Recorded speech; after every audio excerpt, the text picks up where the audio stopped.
Yes, sir. Welcome, everybody, to the second podcast by your host, the Step Brothers.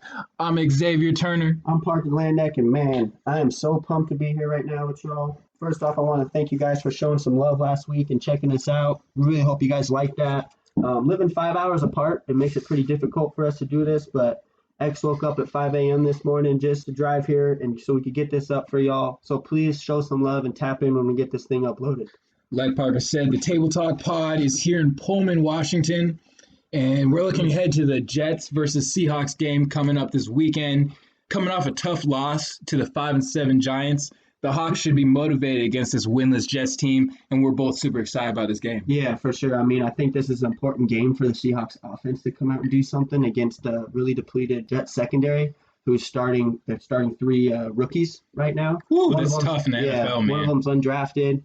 So, I mean, even just as a rookie, it's hard to play and start and do good. I think looking back on this game down the road, I think this is going to be one of those games where we put an asterisk by it. This is the game that the Seahawks offense started again, like the beginning of the year, and we're just going to keep going and moving forward with it. Each of us are going to pick just a breakout player for this game. My breakout player is Jamal Adams. This is his former team. First time playing against them. A lot of beef has been going on between the head coach of the Jets, Adam Gase, and Jamal Adams on the Seahawks. Just talking about how, he's used in defenses. So I'm expecting him to have at least 7 tackles, 2 sacks. I'm guessing a forced fumble. That's what I'm thinking. He's going to be flying all around the field. I'm super excited to watch him play. Yeah, and that energy is just going to bump everybody else's energy up too. But if Jamal Adams is out there busting his ass and flying all around, Bobby Wagner's going to be like, okay, let's do it. And then those two guys are going to pick everybody else up. So I wouldn't be surprised if you saw a good pass rush from Seattle this week, just because Jamal's going to be pumping up Dunlap, and Dunlap's the leader on the line right now. And I just think that we're going to come out with a lot of energy too. To the Seahawks offense, we've been struggling, I think, since week 6, 7, and a lot of blame has been put on Russ. I don't believe that's necessarily all his fault. I think he can be better. For this game, we need Chris Carson to be the dominant running back that he is. He brings that beast mode, Marshawn Lynch type of energy to Seattle when he's healthy. He made it through the Giants game. I was excited about that because man, he seems to get dinged up every time he plays. Yeah. So I hope he has a big game. We need him to get over 100 yards. Yeah. I think a big first half from Chris Carson can open the passing game up. The secondary with the 3 rookies starting for the Jets, they can make some mistakes. And I think we can get those big pass plays to Metcalf and Tyler Lockett going into the second half once we've established the run game with Chris Carson. Mm-hmm. And talking on the offense, my player to watch for this week is actually Russ. He hasn't had a very good last 4 weeks. I mean, he did have 390 passing yards against the Bills, but he did have 2 picks and 2 forced fumbles. So I think that Russ is going to come out here and have 5 touchdowns on 387 passing yards. I think he's going to just torch that secondary this week. And I think Chris Carson is going to be a big part of that too, coming out of the backfield. So the Jets fired their defensive coordinator this week. Yeah. How is it going to look? Because a lot of teams seem to get motivated. Their head coach gets fired, defensive coordinators, exactly. Look at like the GMs Lions disappearing. Yeah. The Lions are doing good. The Falcons are doing good. The Falcons are doing great. Yeah, since Raheem Morris. So how do you think this Jets team's going to respond? Because sometimes you can come out with some energy. For sure. I mean, they're definitely going to be pumped up to play just because the whole Jamal Adams thing. For sure. Like, their coach is going to have them pumped up, and they know that this is a big game. Don't forget, too, I don't know if Bradley McDougall's playing, but he was a Seahawk too, and he was a part of that Jamal Adams trade. So I bet he's going to be excited to play. I hope we blow him out. I mean, I'm predicting us to blow him out. I think the first quarter is going to be rough. They're going to keep it in it, but then we're just going to blow the doors off, and our offense is going to show up. So I'm hoping this is the game that happens, because it seems like every time I'm expecting the Seahawks to blow somebody out, like the Giants last week, they make it a close game. Yeah. I don't know how they do it. They always make it a close game. But that's different to me, the Giants game, just because they've been playing good. Their defense has been flying around the last 4 weeks. They're 4-0. So, I mean, the Giants, that's not as much as an upset to me as everyone else thinks, just because they've been playing really good ball. Right. I think it's big when you lose a football game as the favorite in the game. You lose the game, and everyone after the game is talking about the team that won, the underdog team, in this case, the Giants. That is a good sign because it means we didn't necessarily beat ourselves. I think Russ had one turnover. Russ played bad that day. His ball But did not look. I don't think we beat ourselves necessarily as much as the Giants won that game. Yeah. I thought they played great. Yep. So there's a difference between losing it on your own and the other team just beating you and playing better. And that's what happened. You got to give credit to the Giants defense. They played one hell of a game.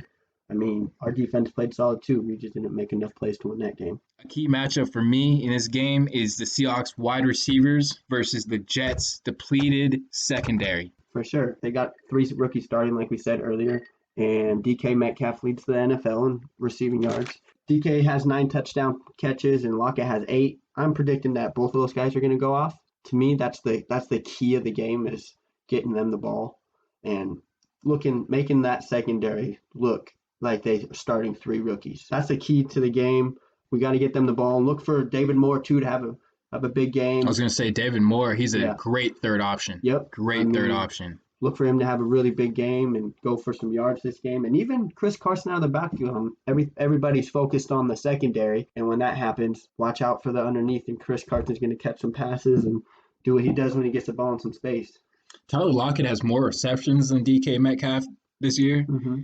I feel this game is going to be a breakout game for him. A lot of focus on DK, and I think Tyler's going to slip under the radar like he usually does. Yeah. But I think even more so this game, he's going to come up with a big 10-plus catch game. Yeah, we got to get him into some more crossing routes over the middle. Screen game. Yeah, even in the zone. Like, go find a spot in the zone and let Russ roll out. Yep. And let him find it. When Russ is out of the pocket, he's the best quarterback. A lot of the rollouts Russ has been taking recently, or this whole season, have been to the left.